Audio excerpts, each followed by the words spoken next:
کوئی مقدس رشتہ نہیں، کسی بھی مرد سے جنسی تعلق قائم کر لو۔ دوستو، میاں خلیفہ کے اس تازہ بیان نے پوری دنیا میں ہلچل مچا دی۔ فحش اداکارہ ایک بار پھر سے خفیہ طاقتوں کے اشاروں پر ناچنے لگی۔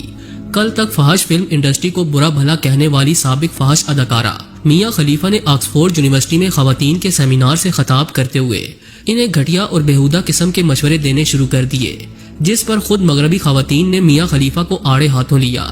میاں خلیفہ نے اپنے خطاب میں مزید کیا کر موضوع کا باقاعدہ آغاز کرتے ہیں۔ دوستو، مغرب میں رائج خاندانی نظام سے کون واقف نہیں، جہاں بیہودگی اور فحاشی کے سوا کچھ نہیں دکھائی دیتا۔ نہ تو وہاں مقدس رشتوں کا احترام کیا جاتا ہے اور نہ ہی زوجین کے مابین قائم ہونے والا رشتہ زیادہ دیر تک برقرار رہ سکتا ہے۔ اس کی بڑی وجہ وہاں کے قوانین ہیں، جن کے مطابق عورت جب چاہے اپنے شوہر کو طلاق دے سکتی ہے۔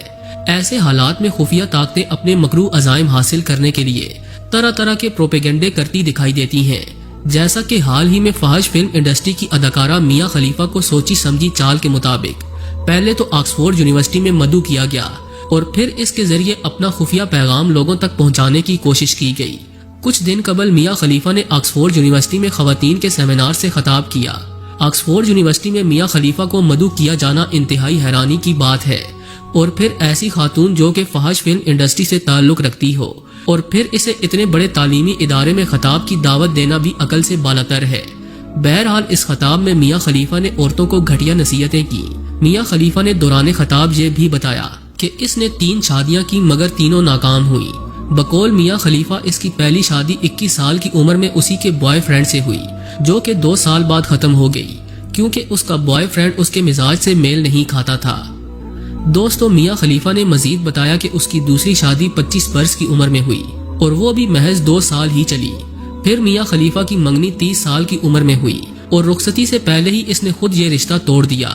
یہ سب کچھ بتانے کے بعد میاں خلیفہ نے سیمینار میں موجود نوجوان لڑکیوں کو نصیحت کی کہ شادی کوئی مقدس رشتہ نہیں، کسی بھی مرد سے جنسی تعلق قائم کرو اور جب تمہارا جی بھر جائے تو انہیں استعمال کرنے کے بعد چھوڑ دو۔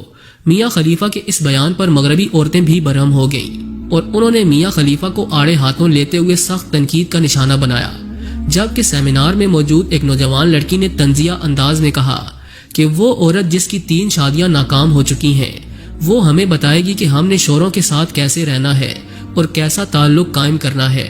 میاں خلیفہ کے اس بیان پر مسلم ممالک میں شدید غم و غصہ پایا جاتا ہے، کیونکہ میاں خلیفہ کا تعلق مسلم ملک لبنان سے ہے۔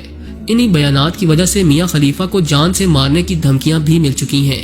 در حقیقت میاں خلیفہ کے ذریعے مسلمانوں کے خلاف ایک زہریلا پروپیگنڈا کیا جا رہا ہے تاکہ مسلم ممالک میں رائج اسلامی خاندانی نظام کو تباہ کیا جا سکے۔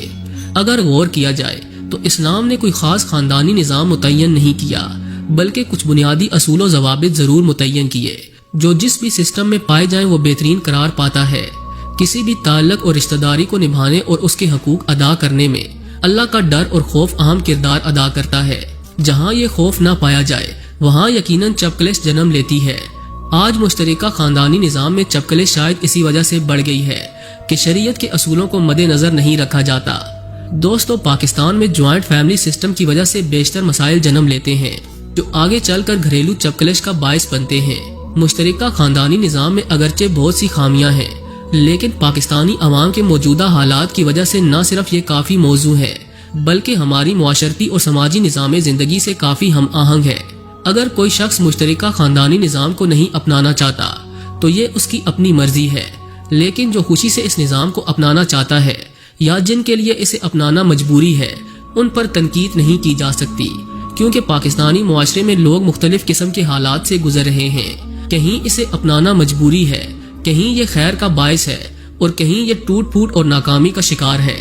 بیشتر جگہوں پر یہ مجبوری کے طور پر نافذ ہے، کیونکہ پاکستان میں ایک بڑی تعداد خط غربت سے نیچے زندگی گزار رہی ہے، جن کے لیے کسی قسم کی جائیداد اور اس کی تقسیم کا معاملہ نہیں۔ تمام تر مسائل اور مشکلات کے باوجود مشترکہ خاندانی نظام کو اپنائے رکھنا ان کی مجبوری ہے۔